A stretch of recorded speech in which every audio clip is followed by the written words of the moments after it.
गौरव और नगमा के बीच शुरू हुई ठिठोली बढ़ती जा रही थी।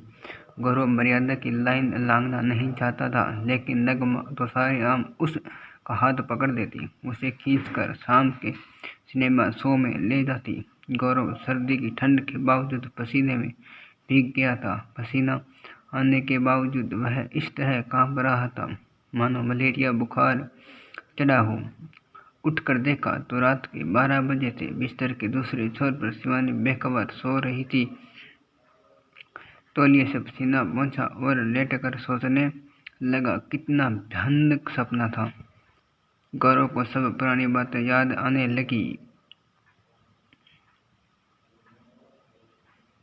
नगमा गौरव के वरिष्ठ अधिकारी थी। जब नई आई थी तो गौरव के हेम ने उसे अपना अधिकारी नहीं माना था। बात बात पर दोनों में बहस होती थी और कभी कभी तो गुस्से में नगमा उसे अपने कमरे से बाहर जाने का आदेश भी दे देती थी। कभी ऐसा भी होता था कि नगमा बुलाती थी और वह नहीं जाता था तो वह फाइल उसके सामने रखता नहीं पटक देता था। हेम के टकराव का एक और खास कारण था। गौरव अपनी मेहनत व लगन से पदोन्नति पाता हुआ इस पद पर पहुंचा था, मगर नगमा सफलता से आई थी। जो परीक्षा पास करके आते हैं उनमें श्रेष्ठ होने की भावना आ जाती है, लेकिन जब से एक पार्टी में नगमा और गौरव की बैंड हुई, दोनों का एक दूसरे के प्रति नजरिया ही बदल गया था। कार्यालय की एक लड़की का विवाह था। बहुत से लोग आमंत्रित थे। गौरव अपनी पत्नी के साथ आया था। आते ही सब अपने अपने परिचितों को या तो ढूंढ रहे थे या उनसे नजरें बचाकर छिपते फिर रहे थे। अरे शिवानी तू, नगमा ने आश्चर्य से कहा। मैंने तो सपने में भी नहीं आशा नहीं थी कि तू अब कभी मिलेगी, पर मेरे सपने में तो तू बार बार आती है। शिवानी ने नगमा का हाथ पकड़ते हुए कहा। कितनी चिट्ठियां डाली थी पर एक का भी जवाब नहीं दिया। मैं उस समय कोलकाता में प्रशिक्षण के लिए गई हुई थी। तेरी शादी का तो बाद में पता लगा। अचानक शिवानी के पीछे गौरव को कपाया सा खड़ा देख नगमा आश्चर्य से बोली, तो क्या ये तो हाँ, मेरे पति है। शिवानी हंस पड़ी। बहुत खुशी हुई आपसे मिलकर। नगमा ने हंसकर नाटकीयता से कहा, तो आप हैं हमारे जीजू।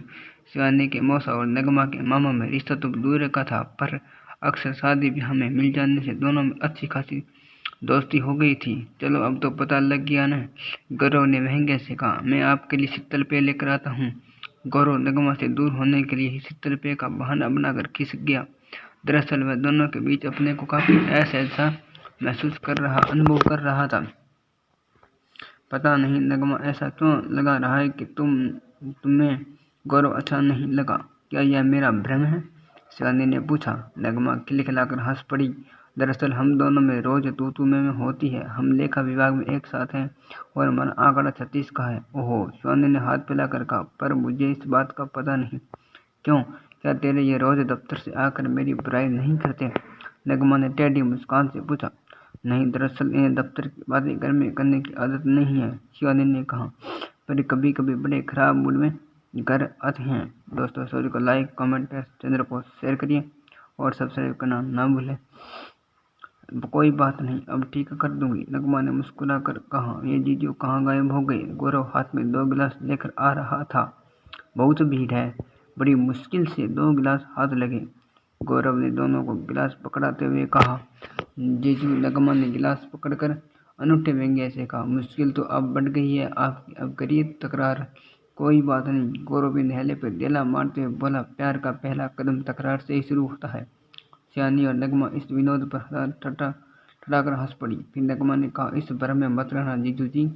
अब जब भी नगमा गौरव को अपने कक्ष में बुलाती थी तो काफी पहले से आ जाती थी। धीरे धीरे जब वह एक नियम सा हो गया तो दफ्तर के लोगों की मुस्कुराहट काफी चौड़ी हो गई। विद्या वर्ष के अंतिम दिन चल रहे थे। इन दोनों में लेखाकार बहुत व्यस्त हो जाते हैं। इनका काम देर रात तक चलता है। यहाँ कार्यालय फाइलें इत्यादि लाने ले जाने में बहुत समय खराब होता था, इसलिए गौरव को अधिकतर नगमा के कक्ष में बैठना पड़ता था। इस पर कंप्यूटर भी नहीं था। किसी और से कुछ पूछना या कराना होता था तो उसे भी यही बुला लिया जाता था। कुछ समझाने या समझाने के लिए गौरव को नजदीक आना पड़ जाता था। एक बार जब गौरव फाइल सामने रखकर खोल रहा था तो उसका हाथ नगमा के हाथ में पड़ गया। गौरव को जैसे ही गलती का एहसास हुआ, हाथ उठाने लगा। नगमा ने मुस्कुराकर कहा, रोक दिया और बोली, बहनें दोनों अच्छा लगता है। दोस्तों स्टोरी को लाइक, कमेंट, शेयर और चैनल को सब्सक्राइब करना ना भूलें।